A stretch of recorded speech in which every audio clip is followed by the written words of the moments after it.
Okay, so one problem that I have that has been just an ongoing problem is we've got a whole bunch of pine trees. And then as I come up this ladder here, and I'm sure y'all have had problems like this before, we were able to get as a demo some gutter guards from a company, sent these out to us to give them a try. So I'm gonna go inside, we're gonna open them up and then see about installing them here on the gutter. And yeah, hopefully they work. All right, we just got the box open. This is everything it came with.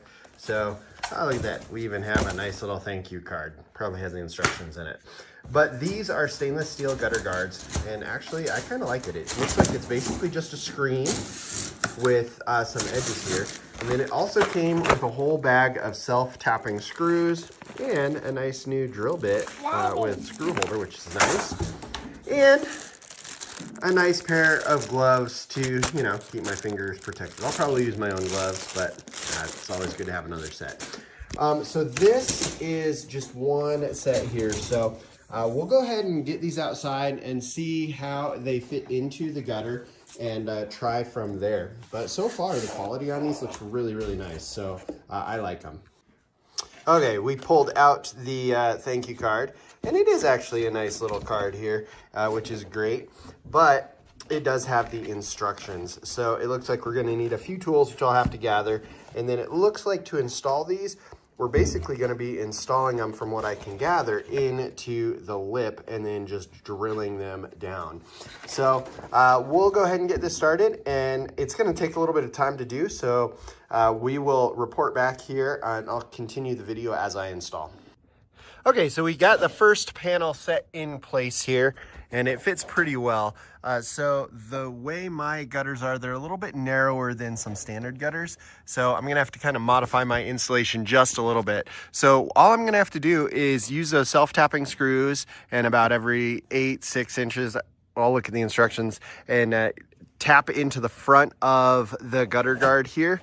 And then on the back side, what I'm gonna do is I'm gonna go ahead and tap in on here as well. Now, what I'm gonna do for that back side, just because I'm gonna be going into the shingles, is I'm gonna go get some roof sealant, and I'm just gonna put a little dab of roof sealant on every spot where I penetrate the roof, just to make sure I don't get any additional leaks or anything.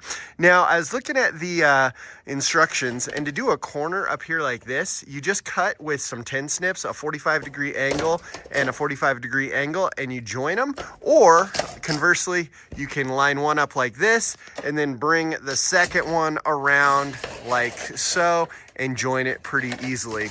But these so far, I really like how easily they just sort of intuitively mesh into the gutter. So it looks really, really nice. And I think overall, so I've got about 50 feet of this stuff, and I'm gonna put it around this front gutter here. I think it's probably gonna take me an hour or two to get it all installed. It might be a little longer since I'm gonna have to do this top part a little different. I think the instructions kind of call for you to try to tip this underneath here. But just the way that my shingles lay and the width of my gutter, that's not gonna work. But doing it this modified way, I think will be just fine. And it's gonna provide a nice barrier as well. So I really like these so far. So again, we got these as a demo, and I think they're gonna work great for our situation. So if you're looking for a gutter guard, then I would definitely not count these out. These are a really nice, high quality product. And I mean, as you can see here, the high grade aluminum on the sides here and the mesh, it's a nice unit. And honestly, it's gonna be so much better than having to get up here multiple times a year to clear out all of the pine needles, because I just cleaned it out a few weeks ago and we got some wind, and I had to do it just to make this video because there were so many pine needles. Because these trees here are relentless, and we want to protect our roof. So again, one last look at these bad boys. I'm gonna go get my screws and start installing them, but this should be a pretty straightforward installation, and I think you guys should definitely give these things a try.